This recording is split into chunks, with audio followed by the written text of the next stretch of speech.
Bahkan efeknya bisa lebih parah dari merokok 15 batang sehari. Ini artinya bisa lebih parah dari diabetes dan efeknya baru akan dirasakan di masa yang akan datang.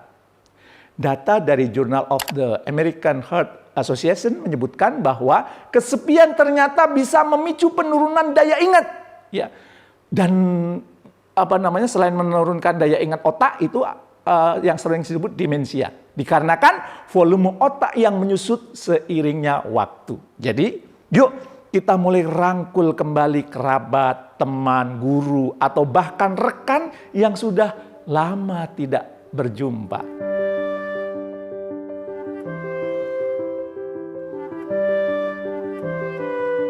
Assalamualaikum warahmatullahi wabarakatuh.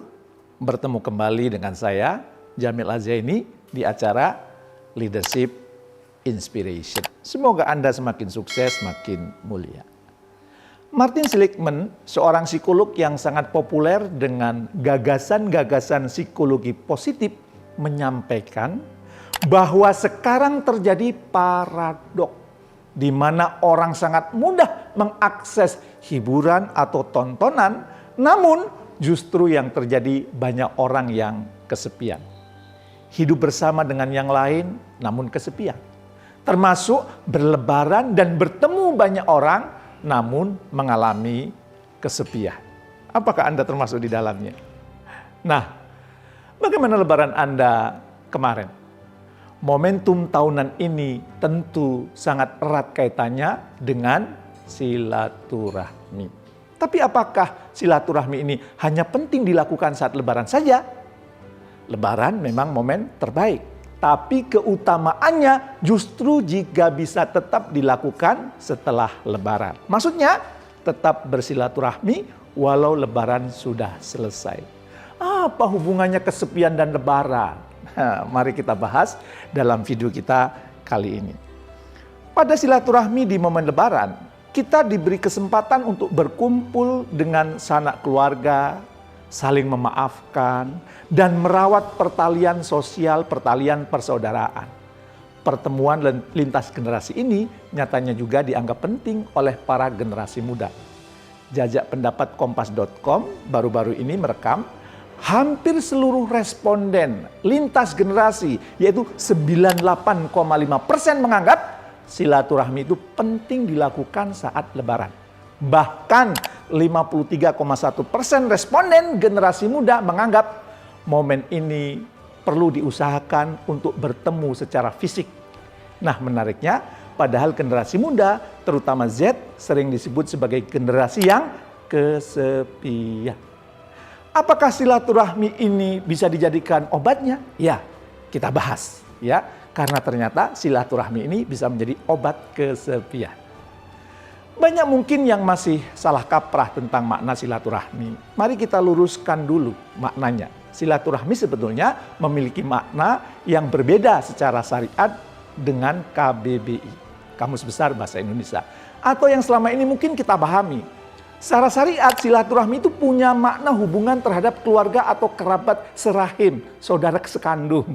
Sedangkan secara bahasa Indonesia, silaturahmi itu bisa diartikan terhadap teman atau kerabat yang tidak terhubung tali persaudaraan, yang tidak sekandung.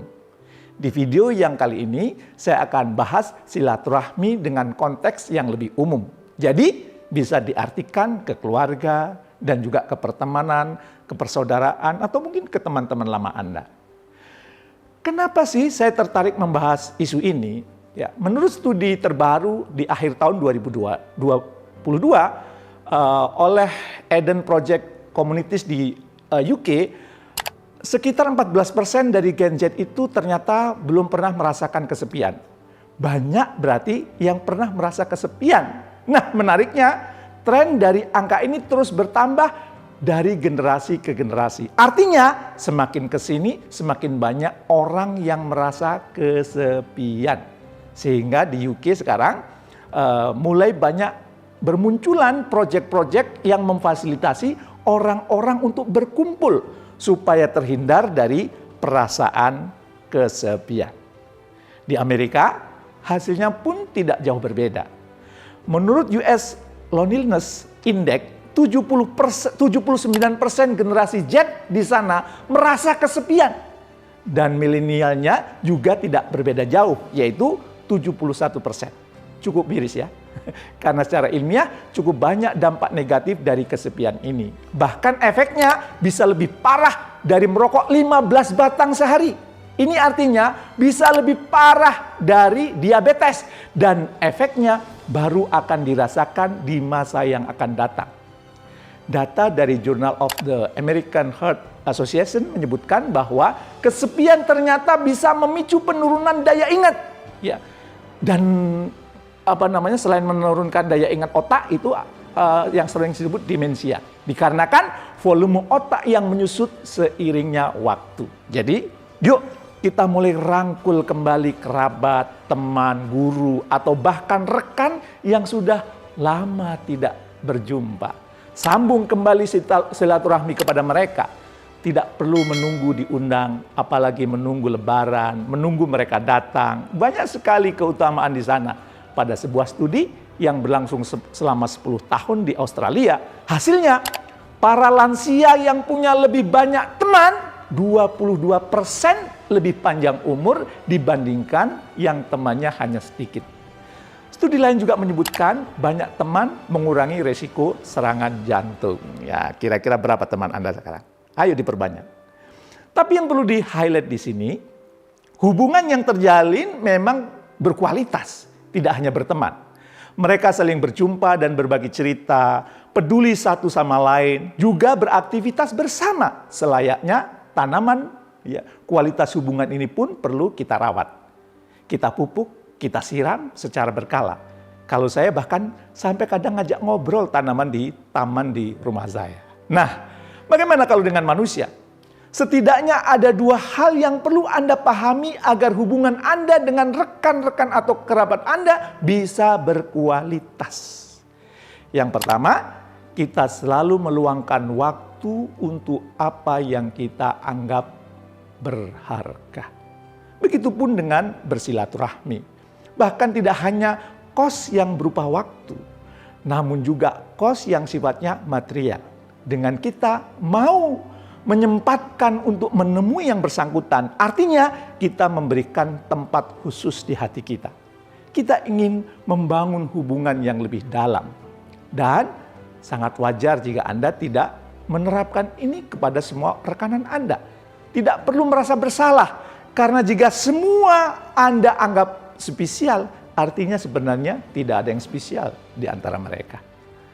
Yang kedua, buka ruang untuk setiap hubungan baru.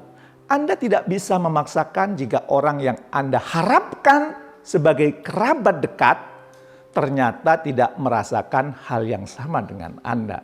Bertepuk sebelah tangan, itu sakitnya tuh di sini.